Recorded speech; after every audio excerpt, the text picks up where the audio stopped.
Welcome my YouTube channel Sabir exam centre চ্যানেলের পক্ষ থেকে সকলকে ওয়েলকাম। দেখো, আরআরবি এনটিপিসি, ঠিক আছে, রেলওয়ের যে এক্সাম, অনেকগুলো কিন্তু ভ্যাকেন্সি আছে। আশা করছি সকলে ফর্ম ফিল আপ করেছো। কেউ বা ফর্ম ফিল আপ না জানার কারণে করনি, বা কোনো কারণবশত ফর্ম ফিল আপ করে উঠতে পারোনি। দেখো, আরআরবি এনটিপিসি এই এক্সামটি রেলওয়ে দপ্তরের একটি এক্সাম, ঠিক আছে। ইন্ডিয়ান রেলওয়ে থেকে এক্সামটি নেওয়া হয়ে থাকে। ক্লিয়ার? রেলের প্রশ্নগুলো কী ধরনের হয়, আরআরবি এনটিপিসির যে প্রশ্নগুলো সেগুলো কী ধরনের হয়ে থাকে, ঠিক আছে। দেখো, আরআরবি এনটিপিসির যে প্রশ্ন প্যাটার্ন, সেখানে কিন্তু ইংলিশ নাই সাবজেক্টের মধ্যে। বেশি করে তোমরা সায়েন্সের দিকে ঝোঁক দেবে, কেননা সায়েন্স থেকে অনেকগুলো প্রশ্ন এসে থাকে। জিকে যে চ্যাপ্টার, জিকে সায়েন্স থেকে কিন্তু বিশেষ করে পদার্থবিদ্যা, রসায়নবিদ্যা, ঠিক আছে, জীববিদ্যা, এগুলো থেকে কিন্তু এসে থাকে। আর একটি টপিক যেখানে স্ট্যাটিক জিকে অন্য সমস্ত এক্সামের যে প্রশ্নের যে প্যাটার্ন, সেই প্যাটার্ন আরআরবি এনটিপিসি স্ট্যাটিক জিকের যে প্যাটার্নটা সম্পূর্ণ একটু আলাদা ধাঁচে হয়ে থাকে প্রশ্ন, ঠিক আছে। তারপরে তোমরা চলে যাও ম্যাথের যে বিগত বছরের যে এক্সামগুলো হয়েছে সেগুলো থেকে আশা করছি ওগুলো ফলো করতে হবে, এবং ওই ধরনের কি ধরনের প্রশ্ন আসতে পারে একটু অ্যানালাইসিস করে কিন্তু বোঝা যাবে যে আরআরবি এনটিপিসি প্রিপারেশনটা কেমন জোরদার হতে চলেছে। তারপরে তোমরা দেখো জিআই, সেম বিগত বছরের প্রশ্নগুলোকে একটু পিআইকিউ সলভ করতে হবে। তাছাড়া ওই ধরনের প্যাটার্ন অনুযায়ী আমরা ম্যাথ, এবং তাছাড়া তো আমাদের সিলেবাস তো কমপ্লিট করতে হবেই, ঠিক আছে, সিলেবাসে যেগুলো আছে। তারপরে যেটা আছে সেটা হচ্ছে কম্পিউটারে থেকে কিন্তু প্রশ্ন এসে থাকে, ঠিক আছে, কম্পিউটার থেকেও প্রশ্ন এসে থাকে। চলো আমরা আরআরবি এনটিপিসি জিকে পার্ট থেকে আজকের ক্লাসটা আছে হিস্টোরি, ঠিক আছে। হিস্টোরি থেকে আমরা কিছু মোস্ট ইম্পর্টেন্ট প্রশ্ন উত্তর জেনে নেব, যেটা কিন্তু সামনে আরআরবি এনটিপিসির এবং বাকি অনেকগুলো এক্সামের জন্য কিন্তু কাজে লাগতে পারে। তাই তোমরা ভিডিওটি অবশ্যই দেখো, ঠিক আছে। এই ভিডিওটি আমরা আরআরবি এনটিপিসির জন্য জিকে মক টেস্ট অনুসারে প্রথমে রেখেছি। পার্টে পার্টে কিন্তু ভিডিও আসবে সমস্ত সাবজেক্ট অনুসারে। আর প্রশ্নগুলো কিন্তু হেভি, খুবই গুরুত্বপূর্ণ, ঠিক আছে। তাই তোমরা ভালো করে লক্ষ্য করবে এবং শেষ পর্যন্ত প্রশ্নগুলো দেখবে এবং কমেন্টে উত্তর দেওয়ার চেষ্টা করবে। আর যদি পারো চ্যানেলটি নতুন হয়ে থাকে চ্যানেলটি সাবস্ক্রাইব করে দেবে। চলো আমরা শুরু করি। দেখো, তোমরা প্রথম প্রশ্ন স্ক্রিনে দেখতেই পাচ্ছ, বল্লভভাই প্যাটেল কে সর্দার আখ্যা দিয়েছিলেন কে? প্রথমত বলে রাখি, হিস্টোরি থেকেই প্রশ্ন করা হচ্ছে, ঠিক আছে, হিস্টোরি। চলো, বল্লভভাই প্যাটেলকে সর্দার আখ্যা দেন কে? সঠিক উত্তর তোমরা কয়েক সেকেন্ড টাইম দিচ্ছি, উত্তর দাও। দেখো, বল্লভভাই প্যাটেলকে সর্দার আখ্যা দিয়েছিলেন অপশন বি, মহাত্মা গান্ধী, ঠিক আছে। দেখো, বল্লভভাই প্যাটেলকে সর্দার আখ্যা দেন মহাত্মা গান্ধী, ঠিক আছে। মহাত্মা গান্ধী, যিনি বারদৌলি সত্যাগ্রহ, ঠিক আছে, বারদৌলি সত্যাগ্রহ মনে রাখবেন, যেগুলো আলোচনা করছি খুবই ইম্পর্টেন্ট। তোমরা অবশ্যই শেষ পর্যন্ত দেখো, আশা করছি সকলের ভালো লাগবে। প্রশ্নগুলো কিন্তু মোটামুটি খারাপ নয়, প্রশ্নগুলো যথেষ্ট উপযোগী এক্সামগুলোর জন্য, ঠিক আছে। মহাত্মা গান্ধী বারদৌলি সত্যাগ্রহ তার একটা দুর্দান্ত সাংগঠনিক দক্ষতার জন্যই বল্লভভাই প্যাটেলকে সর্দার উপাধি দিয়েছিলেন, ঠিক আছে। কি বলেছি, মহাত্মা গান্ধী তার যে বারদৌলি সত্যাগ্রহ, ঠিক আছে, এই বারদৌলি সত্যাগ্রহে আন্দোলনে বল্লভভাই প্যাটেলের একটা দুর্দান্ত অনুভূতি দেখেছিলেন, এই জন্যই তাকে কিন্তু সর্দার উপাধি দিয়েছিলেন মহাত্মা গান্ধী। অর্থাৎ এই এই সংগ্রামের সময়, অর্থাৎ বারদৌলি সত্যাগ্রহে ভারতীয় জাতীয় কংগ্রেসের বিজয়ের পরে বল্লভভাই প্যাটেলকে প্রথমে সর্দার হিসাবে উল্লেখ করা হয়েছিলই, ঠিক আছে। প্রিয় শ্রোতাগণ, তোমাদের উদ্দেশ্যে একটাই কথা বলি, যে এই যে প্রশ্ন, এই প্রশ্নটা হচ্ছে পদপ্রার্থীরা সর্বদা বিভ্রান্ত হন, ঠিক আছে। এই উপাধিটি গান্ধী নাকি মহিলারা দিয়েছেন? দয়া করে এটি মনোযোগ সহকারে তোমরা শুনবেন, ঠিক আছে, তাহলে কিন্তু বুঝতে পারবেন। এই প্রশ্নে কিন্তু যারা দেয়, অনেকে বিভ্রান্ত ছড়াচ্ছে এই প্রশ্ন নিয়ে, যে এই উপাধিটি গান্ধীজি দিয়েছেন নাকি মহিলারা দিয়েছেন। এই নিয়ে এই প্রশ্নে কিন্তু অনেক বিভ্রান্তি লক্ষ্য করা গেছে। বল্লভভাই প্যাটেলকে সর্দার উপাধি কে দিয়েছিলেন? মহাত্মা গান্ধী বল্লভভাই প্যাটেলকে সর্দার উপাধি দিয়েছিলেন, এটাই কিন্তু সত্য। যদিও আমরা যদি দেখি বারদৌলি সত্যাগ্রহের পরে তার সক্রিয় অংশগ্রহণ এবং তার ভূমিকার কারণে গ্রামের মহিলারা তাকে সর্দার বলে ডাকতেন।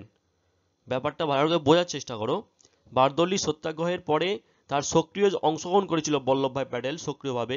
তার ভূমিকা, যে ভূমিকা তিনি ছড়িয়ে দিয়েছিলেন, ঠিক আছে, সেই ভূমিকার কারণে গ্রামের মহিলারা তাকে কি দিয়েছিল, সর্দার বলে ডাকতেন। কাকে? বল্লভভাই প্যাটেলকে। ক্লিয়ার?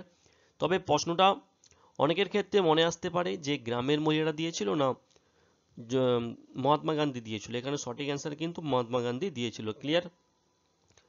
তারপরে যে অপশান ডিতে তোমরা দেখতে পাচ্ছ সরোজিনী নাইডু, ঠিক আছে, সরোজিনী নাইডু স্বাধীনতার জন্য লড়াই করায় ভারতীয় মহিলাদের জন্য সকলে তাকে চেনে, ঠিক আছে, যিনি ভারতের নাইটিঙ্গেল নামে পরিচিত। কি নামে পরিচিত? ভারতের নাইটিঙ্গেল নামে পরিচিত, ঠিক আছে, এটা অবশ্যই মনে রাখবেন।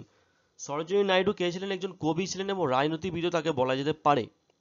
1947 সাল থেকে 1949 সাল পর্যন্ত আগ্রা অযোধ্যার ইউনাইটেড প্রদেশের প্রথম গভর্নর হিসাবে দায়িত্ব পালন করেছিলেন সরোজিনী নাইডু। তিনিই প্রথম মহিলা যিনি ভারতীয় রাজ্যের গভর্নর হয়েছিলেন। ক্লিয়ার?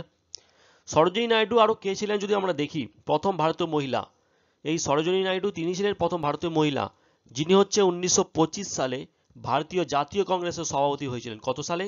1925 সালে ভারতের জাতীয় কংগ্রেসের সভাপতি হয়েছিলেন।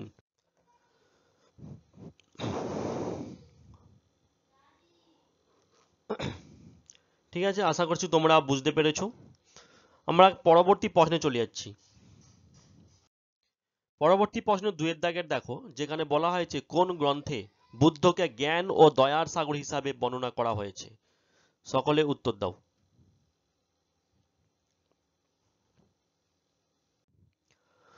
আচ্ছা দেখো, তোমরা যারা 2 দাগের অপশন সি হচ্ছে সঠিক অ্যান্সার, যারা সি বলেছো কমেন্ট করেছো সঠিক, বুদ্ধচরিত। ঠিক আছে, তাহলে বুদ্ধচরিতে বুদ্ধকে জ্ঞান ও দয়ার সাগর হিসেবে বর্ণনা করা হয়েছে। ঠিক আছে। আচ্ছা, গৌতম বুদ্ধ তিনি ছিলেন বৌদ্ধ ধর্মের প্রতিষ্ঠাতা ছিলেন, মাথায় রাখবেন। কোন ধর্মের প্রতিষ্ঠাতা? বৌদ্ধ ধর্মের প্রতিষ্ঠাতা হচ্ছে গৌতম বুদ্ধ। ঠিক আছে।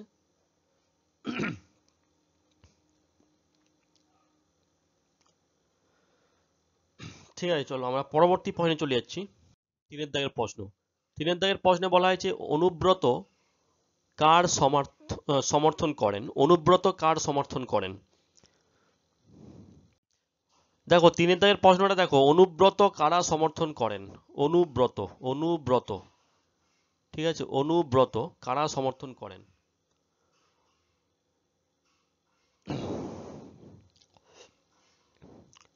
আচ্ছা, যারা সঠিক অ্যান্সার বলেছো অপশন ডি জৈনরা। ঠিক আছে, জৈনরা হচ্ছে সঠিক অ্যান্সার।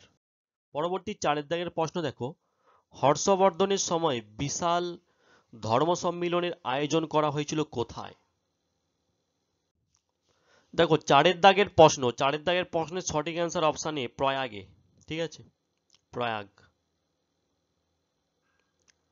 আচ্ছা, কৌনজ্য সম্মিলন, কৌনজ্য সম্মিলন নোট করে নাও তোমরা। কৌনজ্য সম্মিলন এটি হয়েছিল 643 খ্রিস্টাব্দে অনুষ্ঠিত হয়েছিল এই কৌনজ্য সম্মিলন। ঠিক আছে, এটি হিউয়েনসাং এর সম্মানে এবং বৌদ্ধ ধর্মের মহাযান সম্প্রদায়কে জনপ্রিয় করার জন্য অনুষ্ঠিত হয়েছিল এই কৌনজ্য সম্মিলন। ঠিক আছে। আচ্ছা, হর্ষবর্ধন কে ছিলেন বলতো? হর্ষবর্ধন ছিলেন একজন মহাযান বৌদ্ধ ছিলেন। ঠিক আছে, মহাযান বৌদ্ধ। তিনি বৌদ্ধ ধর্মের মহাযান সম্প্রদায়কে জনপ্রিয় করার জন্য কৌনজ্য সম্মিলন করেছিল 643 খ্রিস্টাব্দে। এটা অবশ্যই মনে রাখবেন, আমি টপিকটা তুলে ধরেছি ইম্পর্টেন্ট বলে। ঠিক আছে, হর্ষবর্ধন নামেও পরিচিত যিনি হচ্ছে হর্ষ, হর্ষ হচ্ছে হর্ষবর্ধন 606 থেকে 647 সাল পর্যন্ত উত্তর ভারতে শাসন করেছিলেন তিনি। তিনি বর্ধন রাজবংশের সদস্য ছিলেন। কোন রাজবংশ?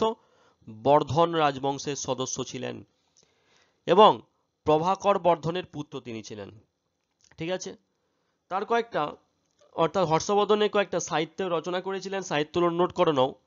নাগানন্দ, রত্নাবলী এবং প্রিয়দর্শিকা। আর আরবি এনটিপিসির জন্য খুবই গুরুত্বপূর্ণ, বারবার পরীক্ষা এসেছিল এখান থেকে প্রশ্ন, এই হর্ষবর্ধন থেকে। তিনি এই সাহিত্য থেকে এসেছিল, তিনি নাগানন্দ, রত্নাবলী এবং প্রিয়দর্শিকা, ঠিক আছে, রচনা করেছিলেন। ঠিক আছে, আমরা চলো পরবর্তী পর্বে চলে যাচ্ছি 5 দাগের। কোন বিখ্যাত ইন্দ্রগ্রীক রাজা বৌদ্ধ ধর্ম গ্রহণ করেছিলেন? দেখো 5 দাগের প্রশ্নের সঠিক অ্যান্সার হচ্ছে অপশন বি, মিয়ান্ডার। মিয়ান্ডার, ঠিক আছে। ইন্দো গ্রিক রাজা মিয়ান্ডার, ঠিক আছে। ইন্দো গ্রিক রাজা মিয়ান্ডার বা মেনান্ডার হবে, এটা নোট করে নেবে, মেনান্ডার, ঠিক আছে। মেনান্ডার বৌদ্ধ ধর্ম গ্রহণ করেছিলেন। তবে আমরা যদি বলি মেনান্ডার কে ছিলেন, তিনি ছিলেন ইন্দো গ্রিক রাজাদের মধ্যে সর্বশ্রেষ্ঠ ছিলেন এই মেনান্ডার। তিনি ভারতের শাসন করার জন্য বিখ্যাত হয়েছিলেন, ঠিক আছে, ভারত শাসন করেছিল। তিনি ন্যায় বিচারের জন্য পরিচিত ছিলেন, ন্যায় বিচার, সত্য বিচার করার জন্য। তিনি ভিক্ষু নাগসেনের কাছ থেকে বৌদ্ধ ধর্মে দীক্ষিত পেয়েছিলেন। কার কাছ থেকে? ভিক্ষু নাগসেন, ক্লিয়ার। মেনান্ডারের রাজধানী ছিল ইউথিমিডিয়া, যেটা আছে সাগালা নামে পরিচিত। ইউথিমিডিয়া, নোট করে নাও, ইউথিমিডিয়া, ইউথিমিডিয়া,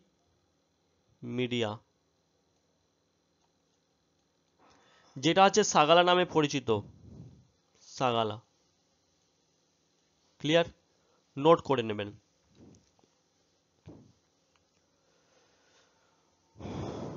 ঠিক আছে, চলো পরবর্তী পর্বে চলে যাচ্ছি। 6 দাগের দেখো, অষ্টম মার্গ কোথাকার মূল কথা? আচ্ছা দেখো, 6 দাগের প্রশ্নের সঠিক অ্যান্সার ধর্মচক্র প্রবর্তন সূত্র, অপশন সি। তাহলে অষ্টাঙ্গিক মার্গ, ঠিক আছে, বা অষ্টম মার্গ। আচ্ছা, যদি এখান দিয়ে একটা প্রশ্ন করা হয়, অষ্টাঙ্গিক মার্গ কোন ধর্মের সঙ্গে সম্পর্কিত? দেখো, অষ্টাঙ্গিক মার্গ যেটা হচ্ছে বৌদ্ধ ধর্মের সাথে সম্পর্কিত। কোন ধর্ম? বৌদ্ধ। এখান থেকে কিন্তু বারবার পরীক্ষায় প্রশ্ন আসে। আচ্ছা, এই অষ্টাঙ্গিক মার্গ থেকে কিন্তু ওয়েস্ট বেঙ্গল পুলিশ ও মেন্সের জন্য প্রশ্ন এসেছিল, মেন্স এক্সামে, ঠিক আছে। আচ্ছা, আমরা যদি দেখি এই অষ্টাঙ্গিক মার্গ অর্থাৎ 8টা যে মার্গ, সেগুলো কি কি? নোট করে নাও। সঠিক বোঝাপড়া 1 নম্বর, দ্বিতীয় হচ্ছে সঠিক চিন্তা, তৃতীয় হচ্ছে সঠিক বক্তৃতা, চতুর্থ সঠিক কর্ম, পঞ্চম হচ্ছে সঠিক জীবিকা, ষষ্ঠ হচ্ছে সঠিক প্রচেষ্টা, সপ্তম হচ্ছে সঠিক মননশীলতা, অষ্টম হচ্ছে সঠিক একাগ্রতা। ঠিক আছে, আশা করছি তোমরা বুঝতে পেরেছো। তোমাদের যদি কোনো প্রবলেম হয়ে থাকে অবশ্যই আমাকে কমেন্ট করতে পারো। ঠিক আছে, দেখো অষ্টাঙ্গিক মার্গ যেটা গৌতম বুদ্ধ দ্বারা বর্ণিত, গৌতম বুদ্ধ দুঃখ নিরোধ মার্গ বা দুঃখ নিরসনের উপায় যিনি বলেছিলেন। ঠিক আছে, ঠিক আছে, চলো আমরা পরবর্তী প্রশ্ন দেখে নিই 7 দাগের।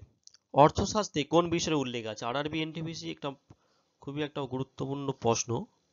আরআরবি, ঠিক আছে, এনটিপিসি ক্ষেত্রে খুবই গুরুত্বপূর্ণ প্রশ্ন। এই প্রশ্ন এখান থেকে কিন্তু প্রশ্ন এসেছিল বিগত বছরে বারবার।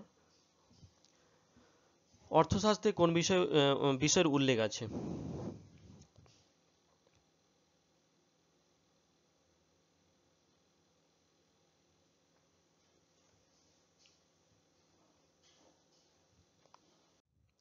দেখো, অর্থশাস্ত্রে কোন বিষয়ের উল্লেখ আছে, এখানে সঠিক অ্যান্সার অপশন এ, রাষ্ট্রনীতি। ঠিক আছে, আরআরবি গ্রুপ ডি এক্সামে 2018 সালে আরআরবি গ্রুপ ডি এক্সামে এসেছিল।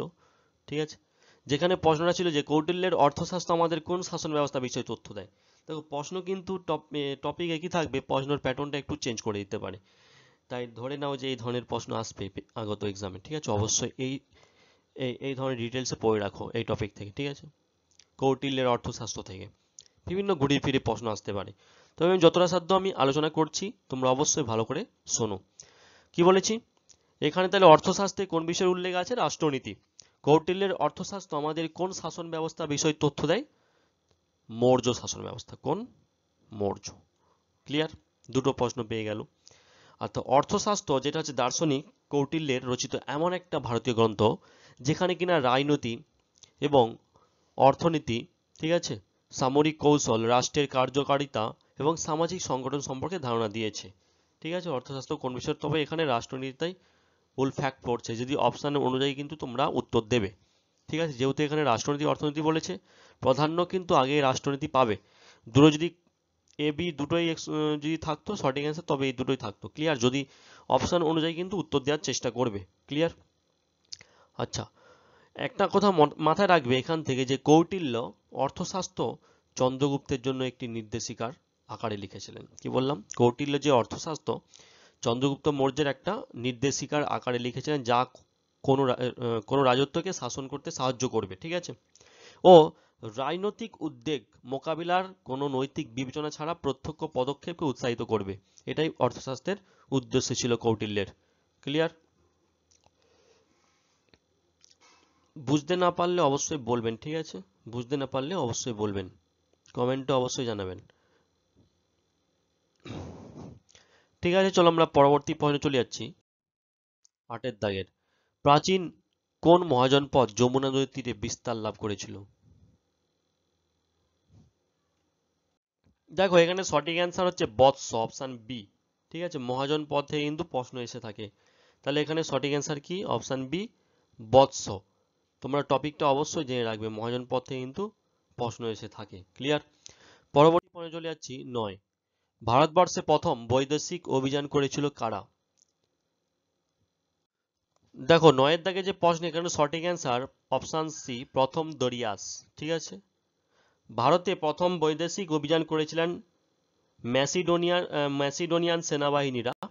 মাথায় রাখবে, ম্যাসিডোনিয়ান সেনাবাহিনী। আলেকজান্ডার দ্য গ্রেটের অভিযান শুরু হয়েছিল প্রায় 327 সালে।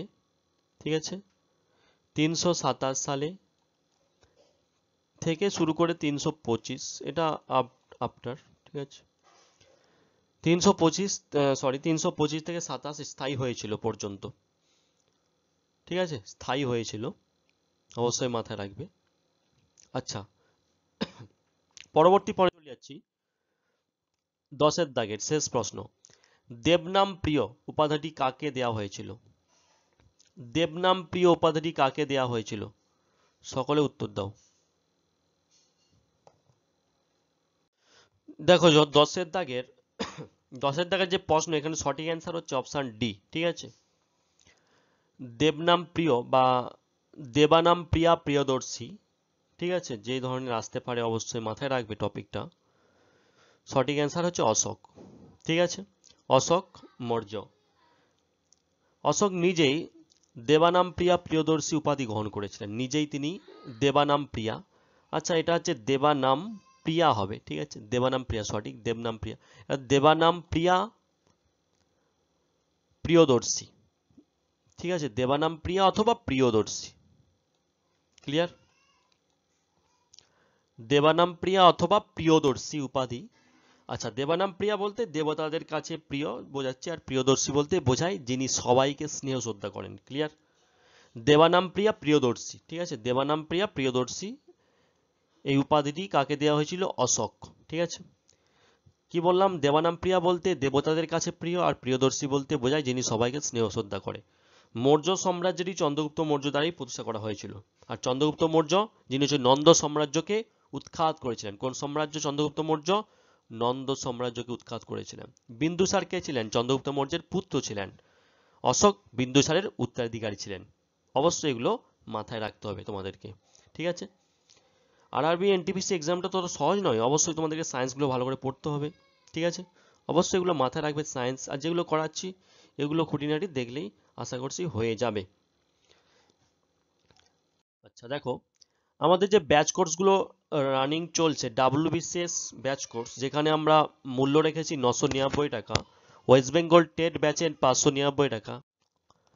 ঠিক আছে, আমাদের পরবর্তী এসএসসি সিজিএল সিএইচএসএল ব্যাচ মূল্য যেখানে 599 টাকা রাখা হয়েছে, এসএসসি জিডি ব্যাচ মূল্য 299 টাকা রাখা হয়েছে। ওয়ান টাইম, সব ওয়ান টাইম পেমেন্ট। ঠিক আছে, একবারই পেমেন্ট করে ভর্তি হয়ে যাবে, পরীক্ষা পর্যন্ত ক্লাস করতে পারবেন। ঠিক আছে, এসএসসি এমটিএস 700 টাকা। এসএসসি এমটিএস এক্সাম হয়ে গিয়েছে, পরবর্তী এক্সামের জন্য একবারই পেমেন্ট করে ভর্তি হয়ে পরবর্তী এক্সাম পর্যন্ত ক্লাস করতে পারবেন এবং সব কিছু পেয়ে যাবেন। এসএসসি এমটিএস যেগুলো বা সমস্ত এক্সামের কথাই বলছি। ওয়েস্ট বেঙ্গল গ্রাম পঞ্চায়েত ফর্ম রেজিস্ট্রেশন হয়েছে, ফর্ম ফিল আপ শুরু হয়নি, তবে এই ব্যাচটা 299 টাকা। Railway, RRB, NTPC, RPF, group D, ঠিক আছে, এএলপি, এগুলোর ক্ষেত্রে আমাদের ব্যাচ মূল্য রাখা হয়েছে 299 টাকা। এইচএস লেভেলের ক্ষেত্রে, গ্র্যাজুয়েট লেভেলের ক্ষেত্রে 350 টাকা। West Bengal police, Kolkata police কনস্টেবলের ব্যাচ মূল্য রাখা হয়েছে 299 টাকা। ওয়েস্ট বেঙ্গল পুলিশ এসআর ক্ষেত্রে 350 টাকা। আর এনএম জিএনএম 2025 সালের যে এক্সাম হবে। ব্যাচ মূল্য 499 টাকা, ওয়ান টাইম পেমেন্ট, ঠিক আছে। এগুলো যে তোমরা ব্যাচ কোর্সগুলো দেখছো সবই আমাদের লাইভ ক্লাস হচ্ছে, গুগল মিটে লাইভ ক্লাস হবে। কি গুগল মিট অ্যাপে লাইভ ক্লাস হবে, ঠিক আছে। তোমাদের পেমেন্ট প্রক্রিয়াটা বলে দিচ্ছি। পেমেন্ট আমাদের ব্যাচ পারচেস করার সময় একটা স্ক্যানার দেওয়া হবে, সেখানে স্ক্যানার বা পেমেন্ট নাম্বার দেওয়া হবে, ওখানে পেমেন্ট করে আমাদের মূল যে নাম্বার, ঠিক আছে, সেই নাম্বারে আমাদেরকে স্ক্রিনশট পাঠাতে হবে, ঠিক আছে। স্ক্রিনশট পাঠানোর পর ওখানে আমরা ব্যাচ কোর্সের যে পার্সোনাল গ্রুপ আছে আমাদের পেড গ্রুপ, সেখানে কিন্তু আমরা জয়েন করে দেব, ঠিক আছে। প্রতিটি ব্যাচ কোর্সে আলাদা আলাদা গ্রুপ আছে, পেড গ্রুপ, সেখানে কিন্তু আমরা জয়েন করে দেবো। সেখানে গুগল মিটের যে লাইভ ক্লাস সেখানে রেকর্ড পাবেন এবং প্রতিটি ক্লাস কখন হবে, ঠিক আছে, সেখানে রুটিন পেয়ে যাবেন। তাছাড়া আমাদের লাইভ ক্লাস যে হবে, লাইভ ক্লাসের রেকর্ড থাকবে, স্টার রেকর্ড থাকবে, তারপরে পিডিএফ থাকবে, নোট থাকবে, ঠিক আছে। টপিক অনুযায়ী পুরো সিলেবাস থেকে যেসব টপিক আছে সেই সিলেবাস থেকে পুরো টপিক অনুযায়ী কিন্তু আমাদের পিডিএফ থাকবে। শেষে কিন্তু আমাদের পরীক্ষার আগে মক টেস্ট শুরু হবে, প্রতিটি এক্সামের ক্ষেত্রে যেভাবে হয়ে থাকে। ক্লিয়ার? তোমাদের যদি অবশ্যই কোনো বুঝতে অসুবিধা হয় অবশ্যই নাম্বার দেওয়া আছে স্ক্রিনে, দেখেছো, নাম্বারে অবশ্যই কন্ট্যাক্ট করো, ঠিক আছে। আমাদের ব্যাচ কোর্সে আমাদের টেলিগ্রাম চ্যানেলে জয়েন হতে পারো, সাইবার এক্সাম সেন্টার লিখে সার্চ করে সেখানে জয়েন হয়ে যাও, সেখানে আরও ইনফরমেশান পেয়ে যাবেন, ঠিক আছে। All the best, take care, সবাই ভালো থাকবেন, সুস্থ থাকবেন।